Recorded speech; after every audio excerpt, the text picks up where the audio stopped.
Hello my dear student, তোমাদের সকলকে আমাদের ইউটিউব চ্যানেল সিএসএন স্টাডিতে স্বাগত জানাই। এই চ্যানেলে আমি ডব্লিউপি কেপি যত ধরনের ফোর্সে পরীক্ষা হয়েছিল সেই পরীক্ষার প্রিভিয়াস ইয়ারের কোশ্চেন সিরিজ যে আপলোড করছিলাম, আজকে তার 14 নম্বর পার্ট। এই পার্টে 2018 সালের ডব্লিউপি কনস্টেবল প্রিলিমিনারিতে যে পরীক্ষাটা হয়েছিল সেই পরীক্ষার ম্যাথ কোশ্চেন দিয়ে আই তোমাদের সঙ্গে অ্যানালিসিস করব। তো দেখো, আজকের পেপারটিতে 30টি অঙ্ক আছে, শেষ পর্যন্ত দেখো মন দিয়ে, একটু ট্রিক্স একটু মজা করে আমরা অঙ্কগুলো সলভ করব। আশা করি ভালো লাগবে আগেরগুলোর মতো। তো চলো, আজকের আমাদের ফার্স্ট অঙ্ক কি বলছে দেখো। বলছে 5 অঙ্কের কোন বৃহত্তম সংখ্যা 315 দ্বারা বিভাজ্য, তাই না? তো তুমি কি করবে, প্রতিটাকে 315 দ্বারা ভাগ করে করে চেক করে করে দেখবে। তার থেকে চলো এইটাকে আমরা ভেঙে নিই। এটা দেখো 5, 7 আর 9 তিনটে ভাগে ভাগ করে যাচ্ছে। যদি 315 দ্বারা ভাগ করে যায় তার মানে 5, 7, 9 তিনটেই ভাগ করে যাবে। দেখো সবার শেষে 5 আছে, মানে 5 সবাইকে ভাগ করবে, অতএব 5 কে নিয়ে ভেবে লাভ নাই। এখন আমরা যদি 9টাকে ধরি, 9 ভাগ করার রুলটা কি না, সংখ্যাগুলোর ডিজিটগুলোকে যদি 9 দিয়ে ভাগ, ডিজিটগুলোকে যোগ করে যদি 9 দিয়ে ভাগ করা যায় তাহলে পুরো সংখ্যা 9 দিয়ে ভাগ করে যাবে। এখন আমরা চেক করে দেখে নিই। দেখো এইটা যাবে, এইটা যাবে, 8 7 15 5 20, 9 দ্বারা যাচ্ছে না। এটা ছেড়ে দিলাম, 8 5 13 5 18, এইটা ভাগ করে যাচ্ছে। এইটা ছেড়ে দাও, 8 5 13 যাচ্ছে না। এইটা ছেড়ে দাও, 8 3 11 5 16, এটাও যাচ্ছে না। মানে কেবল একটি সংখ্যায় আছে 9 দ্বারা যাচ্ছে, 5 দ্বারা যাচ্ছে এবং এটা মিলিয়ে নাও 7 দ্বারাও যাবে। অর্থাৎ option B is the right answer এই অঙ্কটা। ঠিক আছে, চলো নেক্সট। মান নির্ণয় করো, সিম্পলিফিকেশন অঙ্ক। দেখো 1 এর 2 ভাজিত 1 এর 2 এর 1 এর 2 ডিভাইডেড বাই 1 এর 2 যুক্ত 1 এর 2 এর 1 এর 2। তাহলে প্রথমে আমাদের কাজ কি, এই এটার কাজগুলো সেরে নেওয়া, তাই না? কারণ উপরে দেখো 1 এর 2 ভাজিত 1 এর 2 গুণিত 1 এর 2 মানে 1 এর 4, আর নিচে 1 এর 2 যুক্ত 1 এর 2 গুণিত 1 এর 2 মানে 1 এর 4। উপরে দেখো 1 এর 2 ভাজিত 1 এর 4 মানে আমি 4 লিখে দিলাম, আর এইটা একটু যোগ করে নিই। তাহলে দেখো 3 এর 4, তাই না? 4 লসাগু 2 + 1 3 এর 4 2। এবারে 4টা উপরে উঠে যাবে, তার মানে 2 গুণিত 4 ডিভাইডেড বাই 3, তার মানে 8/3, অর্থাৎ 2 of 2/3, তাই না? তার মানে option C is the right answer. Simply অঙ্ক, ঠিক আছে? অথচ পরীক্ষায় আসছে। দেখো একটি ঘড়ির ঘন্টার কাঁটা ও মিনিটের কাঁটার গতিবেগের অনুপাত কত? দেখো আমরা তো একটা জানি ঘড়ি, ঠিক আছে? এই 12 আর 5, দেখো এখানে 5টা ঘর পাস করে, তাই না? 12, এটা 12 আর এটা 1, মানে 1 2 3 4 5। ওকে, তাহলে 5টা ঘর পাস করছে। তার মানে একটা ঘন্টার কাঁটা যখন 5টা ঘর যাচ্ছে, তখন মিনিটের কাঁটা দেখো এরকম 12টা ঘর আছে 5টা 5টা করে, তার মানে 60টা ঘর পাস করছে, তাই না? তাহলে এইটাই অনুপাত বার করলাম। তাহলে 5:60। এবারে 1 5 দিয়ে ভাগ করলে 5 1:12। তার মানে তোমার option C is the right answer. ঠিক আছে, চলো নেক্সট। কিছু পরিমাণ টাকা সরল সুদে ঋণ নিলে 2 বছরের জন্য 720 টাকা এবং তারপর আরো 5 বছরের জন্য 1020 টাকা, যথাক্রমে সুদাসর হলে শতকরা বার্ষিক সুদের হার কত? দেখো 2 বছরের জন্য 720 টাকা দিচ্ছে, তারপর আরো 5 বছর মানে 7 বছর, সেটা 1020 টাকা, ঠিক আছে? আর 2 বছরের জন্য বলেছিল কত? 720। তাহলে দেখো 5 বছরের সুদটা আমি বিয়োগ করলে পেয়ে যাব কত না 300 টাকা, ঠিক আছে? 5 বছরের সুদ পেয়ে গেলাম এটা।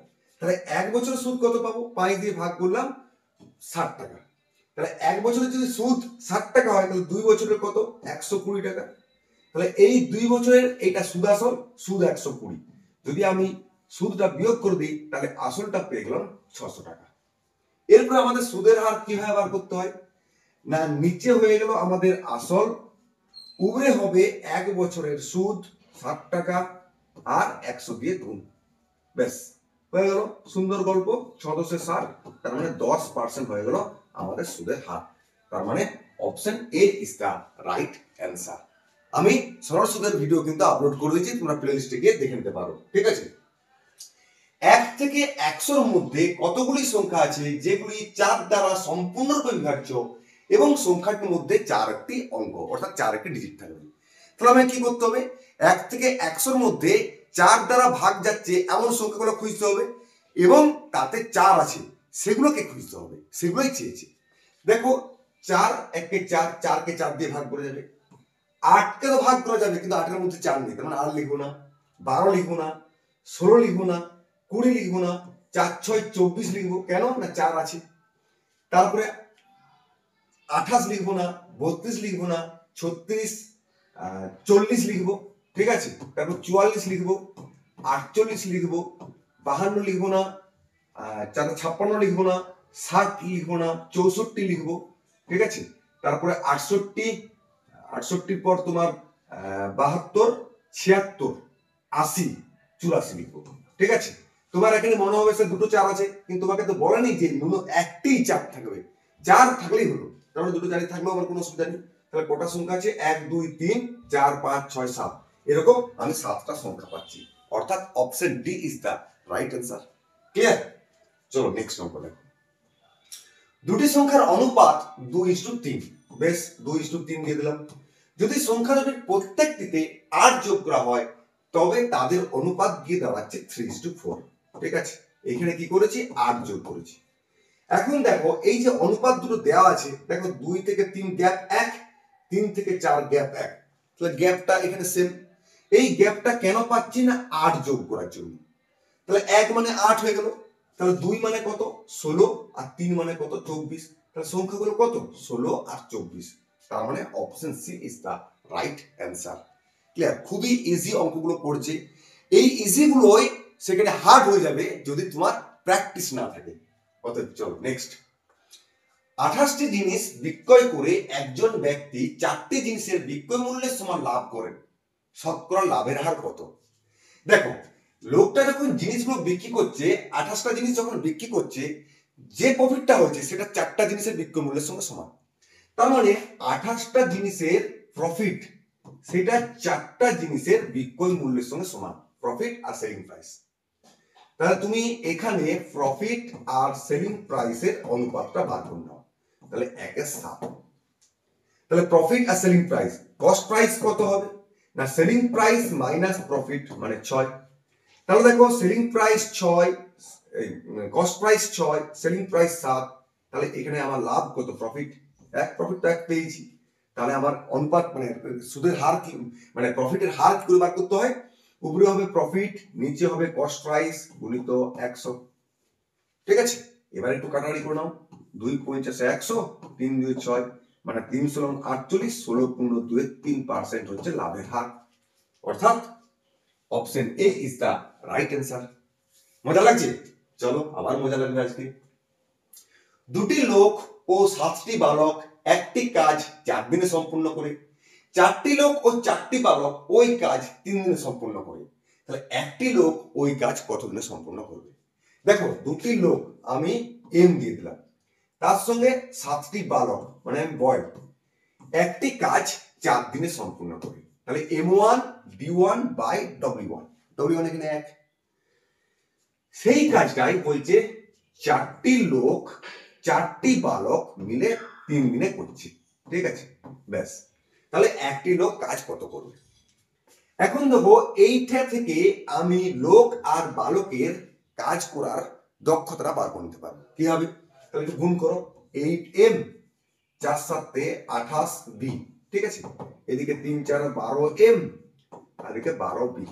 তাহলে এক কাজ করো, এইখানটা থেকে এদিকে নিয়ে এসে চলে এসো 4M, আর এইটা এদিকে নিয়ে চলে যাও, তাহলে কত হচ্ছে? 16B, ঠিক আছে। তাহলে M বাই B, তার মানে হয়ে গেল 4 4 কাটিয়ে দিলাম 4/1। তাহলে একজন লোক একদিনে 4 ইউনিট কাজ করে, একজন বালক একদিনে 1 ইউনিট কাজ করে। টোটাল কাজের পরিমাণটা কোথায় পাবো? এখানে বসিয়ে দাও। টোটাল কাজের পরিমাণ যদি এখানে বসিয়ে দিই, তাহলে M এর মান 4 আর B এর মান 1 বসিয়ে দাও। তাহলে 4 দুগুণে 8, 7 একে 7, 8 7 15 গুণিত 4, এইটাই হয়ে গেল তোমার টোটাল কাজের পরিমাণ। এবারে কি বলেছে যে একটি লোক ওই কাজ কত দিনে সম্পন্ন করবে? না একটি লোক একদিনে 4 ইউনিট কাজ করে, তাহলে 4 দিয়ে ভাগ করে দেবো, তাহলে টোটাল দিনটা আমি পেয়ে যাবো 15 দিন। ব্যাস, গল্প শেষ। এই হয়ে গেল আমার option C is the right answer. সময় কাটছিল কিন্তু আমি ভিডিও অলরেডি আপলোড করে দিয়েছি, প্লেলিস্টে গিয়ে দেখে নিতে পারো, ঠিক আছে। চলো নেক্সট। 20% হারে চিনির মূল্য হ্রাস করলে একজন ক্রেতা 160 টাকায় 2.5 কেজি বেশি চিনি বিক্রি করতে পারেন, প্রতি কেজি চিনির আসল মূল্য কত? দেখো 160 টাকায় যে চিনিটা বিক্রি করতো, হঠাৎ করে সেটা 20% কমে যাওয়ার জন্য 2.5 কেজি বেশি চিনি বিক্রি করতে পারছে। তাহলে 160 টাকার 20% মানে কত? 32 টাকা। তার মানে এই 32 টাকার জন্যই 2.5 কেজি চিনি বেশি বিক্রি করতে পারছে, তার মানে 5-এর 2 কেজি। তাহলে বর্তমান যে দামটা হয়েছে, চিনির দাম কমে যাওয়ার পর বর্তমান যে দামটা হয়েছে, তাহলে 5-এর 2 কেজির দাম 32 টাকা, 1 কেজির দাম কত হবে 32/5-এর 2, তার মানে তোমার 64.5 টাকা। এটা বর্তমান দাম।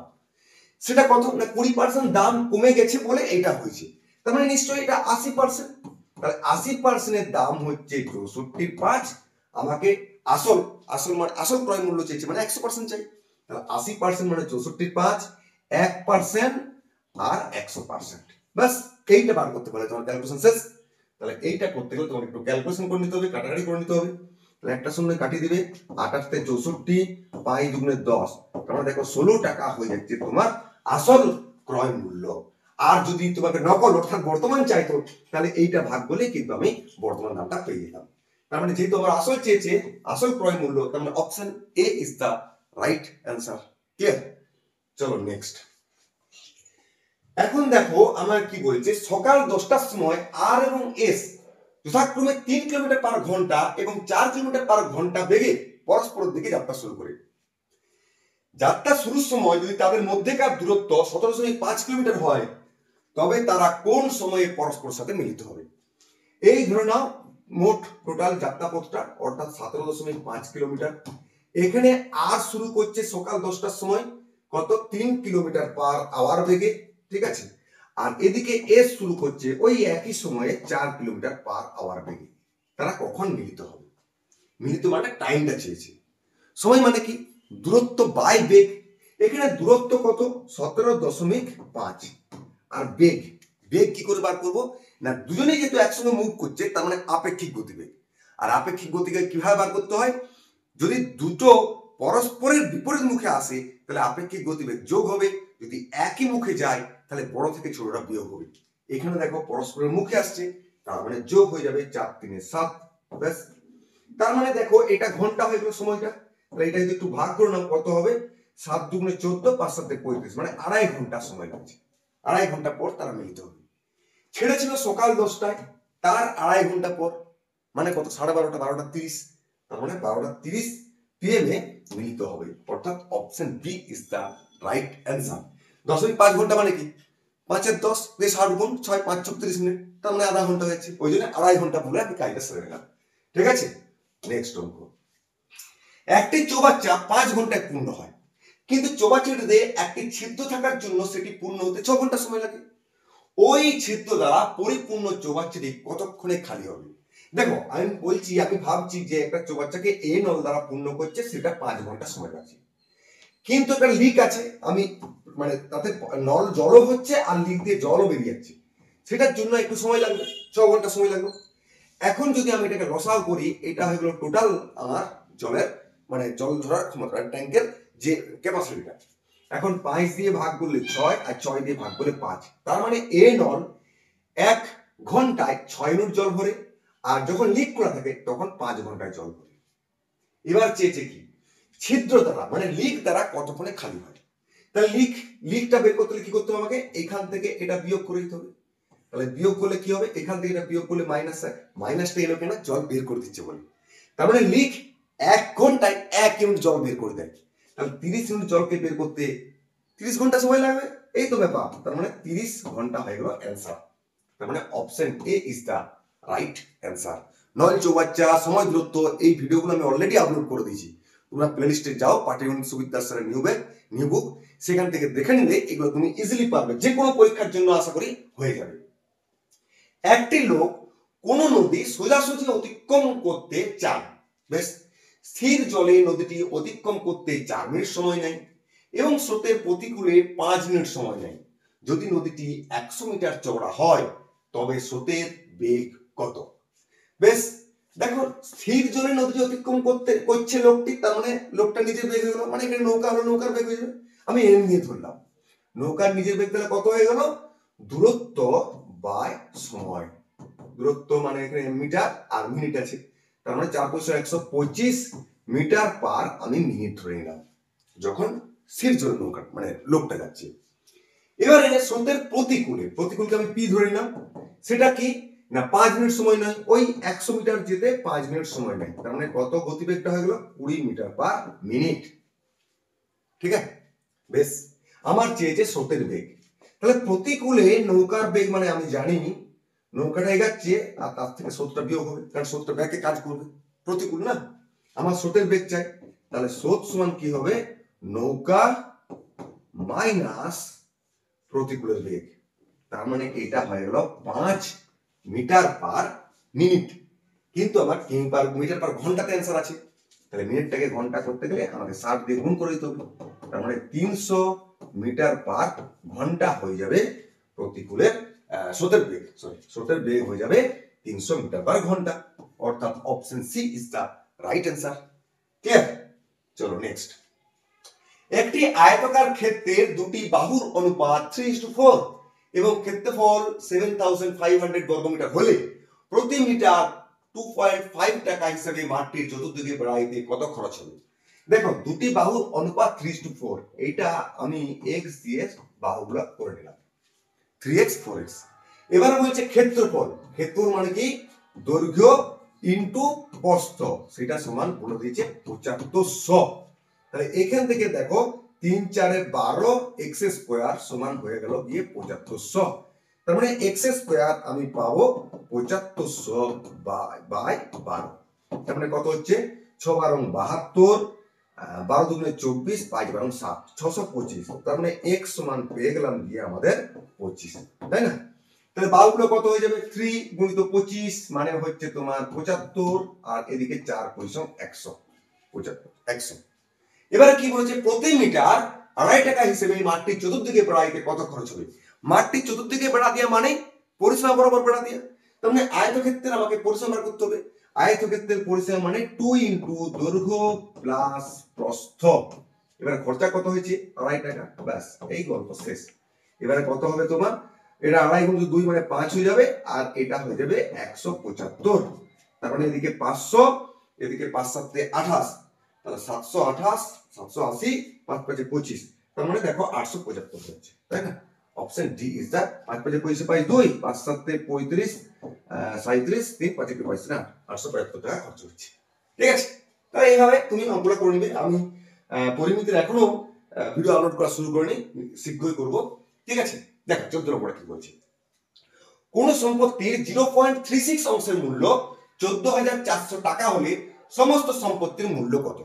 তার মানে দেখো এইটা তোমাকে বলেছে 0.36 মানে 14,400 টাকা। তোমাকে বলেছে সম্পত্তির সম্পূর্ণ মূল্য কত, তার মানে 1 অংশ, সেটা কত হবে 14,400 টাকা বাই 0.36। ব্যাস এইটা ভাগ বলে তোমার গল্প শেষ। এইটা যখন দশমিকটা তুলে দেবো তাহলে উপরে আরো দুটো শূন্য লাগিয়ে দাও। এবার দেখো এইটা 4 দিয়ে কেটে যাবে, তাহলে সম্পত্তির মূল্য হয়ে যাবে 4 এর গায়ে 4টা শূন্য, তার মানে 40,000 টাকা। অর্থাৎ option C is the right answer. ঠিক আছে, নেক্সট। 12টি পেন্সিলের ক্রয় মূল্য যদি 10টি পেন্সিলের বিক্রয় মূল্যের সমান হয় তবে শতকরা লাভের হার কত?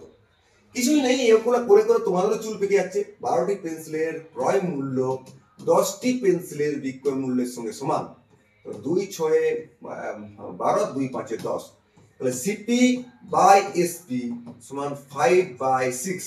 দেখো 1 লাভ হয়েছে, 5 টাকায় কিনে 6 টাকায় বিক্রি করছে, 1 লাভ হয়েছে। এবারে লাভের হার চেয়েছে, তাহলে লাভ বাই সিপি গুণিত 100 সমান হচ্ছে গিয়ে 20%, তাই না? অর্থাৎ option A is the right answer. Okay, এভাবে তুমি অঙ্কটা করতে পারবে, মজার ছেলে। এই দেখো আবার একটা মজা, মান নির্ণয় করো। দেখো প্রথমে এই সংখ্যাটার বর্গমূল বার করতে হবে, দিয়ে ঘনমূল বার করতে হবে। তুমি এত বড় সংখ্যা হয়ে ভয় পাওয়ার কোনো কারণ নেই, তুমি তো জানো 64 বর্গমূল 8।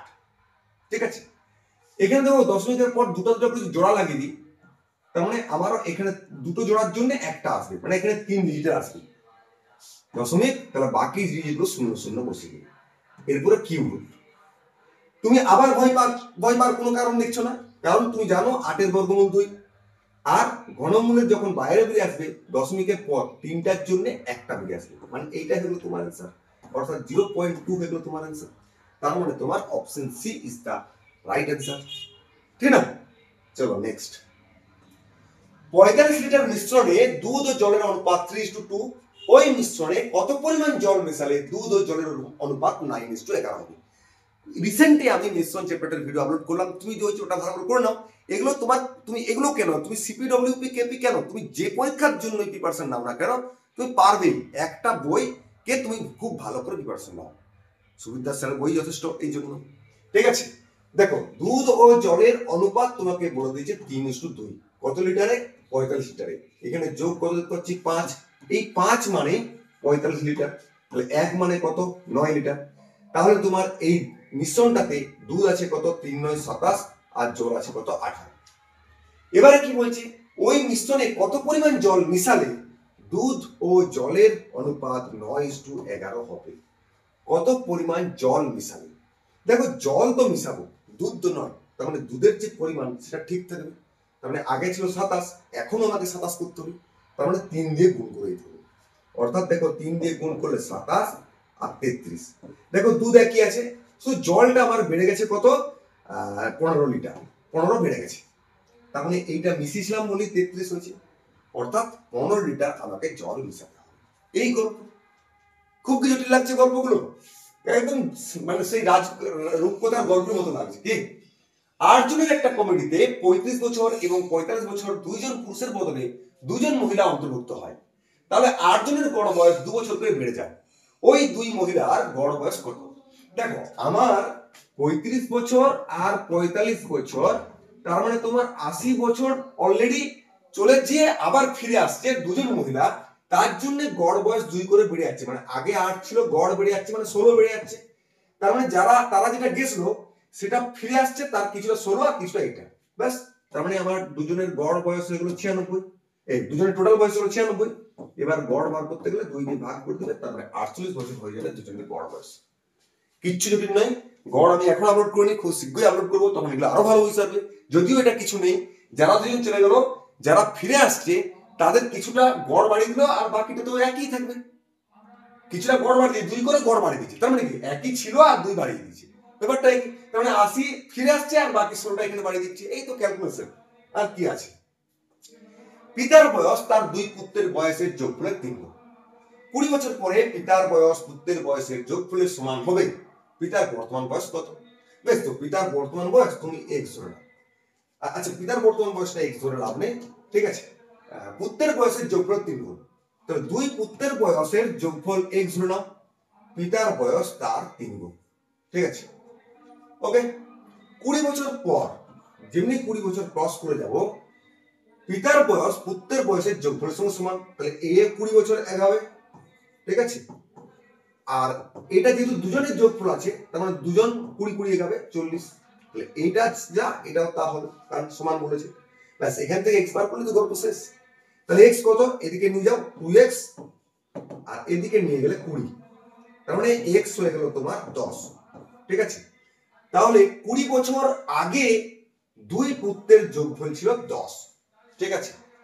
তাহলে তখন বর্তমান বয়স ছিল, তখন বয়স ছিল 30, তাহলে এইটাই হয়ে গেল বর্তমান বয়স পিতা, তার মানে অপশন ডি। 20 বছর পরে হিসাব করছি, মানে 20 বছর আগে যেটা ছিল সেটাই বর্তমান। তাহলে এইভাবে তুমি অঙ্কগুলো করবে, ঠিক আছে। দেখো 28 19 0 4 2 এর সঙ্গে কোন ক্ষুদ্রতম সংখ্যা যোগ করলে যোগফল পূর্ণবর্গ সংখ্যা হবে, ঠিক আছে। এটা তুমি বর্গমূল করে করে বার করতে পারো, যেমন করে বর্গমূল করে ভাগ পদ্ধতিতে, কিংবা আমি একটু ছোট্ট করে বলে দিই, যদি আমি এই সংখ্যাটা যোগ করি, দেখো লাস্টে আমার একটা শূন্য আসছে, লাস্টে যদি একটা শূন্য আসে তাহলে সেটা পূর্ণবর্গ সংখ্যা হবে না। যদি আমি 5 যোগ করি, মানে এইটা সংখ্যা যদি এখানে যোগ করি, দেখো লাস্ট ডিজিটটা 7 আসছে, লাস্ট ডিজিট 7 কখনো পূর্ণবর্গ সংখ্যা মানে বর্গমূল করলে আসে না, পূর্ণবর্গ সংখ্যা হলে, তাহলে এটা হচ্ছে না। দেখো এটা যদি যোগ করি, দেখো এখানটা 400 আসছে, এটা যদি যোগ করি 100 আসছে, তাহলে যোগ করে একটু দেখে নাও তো। তাহলে এদিকে দেখো হচ্ছে 10 10 3 একে 4, হ্যাঁ, আর কত হচ্ছে তোমার 9 3 12 8 3 11 কে 12 2 একে 3, তাই তো এটা হচ্ছে। আর এটা দেখো তোমরা 3 2 2 100 হচ্ছে। এটা যদি একটু মনে রাখতে পারো খুব সহজে হয়ে যাবে, এটা একটি পূর্ণবর্গ সংখ্যা, এটা নয়, ঠিক আছে।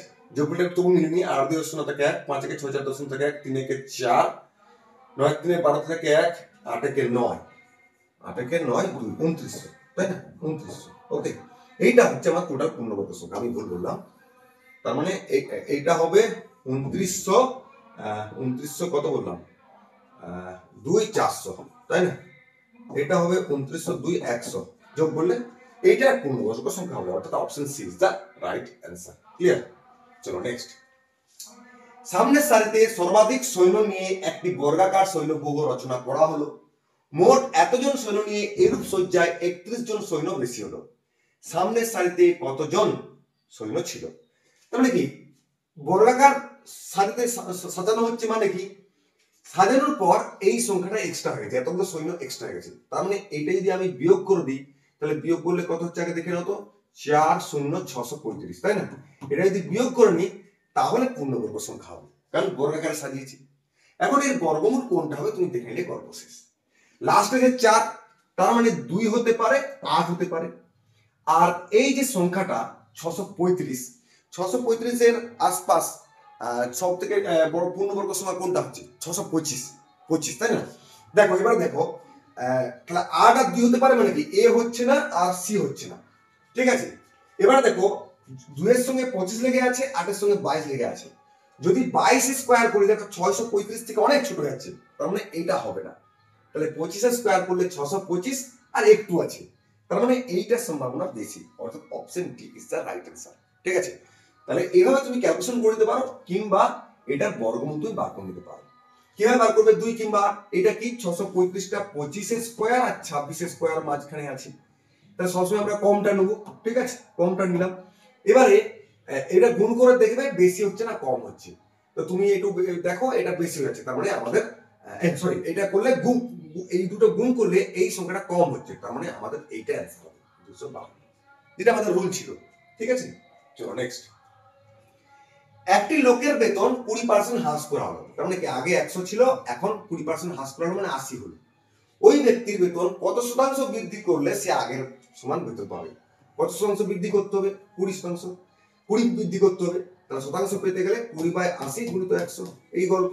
টুকটাক টুকটাক তো 25% বৃদ্ধি করতে হবে। 20% হ্রাস করেছিল, 25% বৃদ্ধি করতে হলে আবার আগের জায়গায় ফিরে আসে। ঠিক আছে, চলো নেক্সট। দুটি সংখ্যার অনুপাত 6:13 এবং তাদের লসাগু 312 হলে সংখ্যাটির যোগফল কত? দেখো এই দুটো সংখ্যাকে আমি যদি x দিয়ে নিই তাহলে সংখ্যাগুলো পেয়ে গেলাম। এখন এদের লসাগু কত?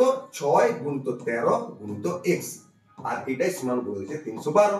তাহলে আমাকে এখান থেকে x বার করতে হবে। এটা 6 দিয়ে কেটে যাবে না, 5 ছক 30, 6 দুগুণে 12, 4 13 12, x সমান পেয়ে গেলাম আমি 4। এবারে বলেছে কি সংখ্যাগুলির যোগফল, তাহলে যোগফল 6 প্লাস 13 মানে 19 আর গুণিত 4, 6x প্লাস 13x মানে 19x আর 4 মানে 76, অর্থাৎ option A is the right answer. কিচ্ছু কি আছে অঙ্কগুলো, তাই না? নেক্সট। দুইজন ব্যক্তি একই দিকে যথাক্রমে 3 কিলোমিটার পার ঘন্টা ও 6 কিলোমিটার পার ঘন্টা বেগে হাঁটছিল। একটি ট্রেন পিছন দিক থেকে এসে তাদের যথাক্রমে 9 সেকেন্ড ও 10 সেকেন্ডে অতিক্রম করে। ট্রেনটির বেগ কত? ধরো একজন ব্যক্তি এখানটায় 3 কিলোমিটার বেগে হাঁটছিল, ঠিক আছে, আর একজন ব্যক্তি এখানটায় 6 কিলোমিটার বেগে হাঁটছিল, আর একটি ট্রেন এদেরকে হুশ করে পেরিয়ে চলে যাবে। ট্রেনটির বেগ কত? দেখো ট্রেনটার বেগ কি করে বার করবো? এখান থেকে একটা জিনিস বুঝতে পারছি কি, ব্যক্তিকে ট্রেন অতিক্রম করছে মানে কি ট্রেনের নিজের দৈর্ঘ্য অতিক্রম করছে, তার মানে এইখানটায় যে দূরত্ব অতিক্রম করবে এইখানটায় সেই দূরত্ব অতিক্রম করবে, কারণ ট্রেনটা একই। তাহলে এখানে দূরত্ব এখানে দূরত্ব সমান করলে বেগ পেয়ে যাবো। তাহলে দূরত্ব কি জানে? দূরত্ব জানছি বেগ গুণিত সময়।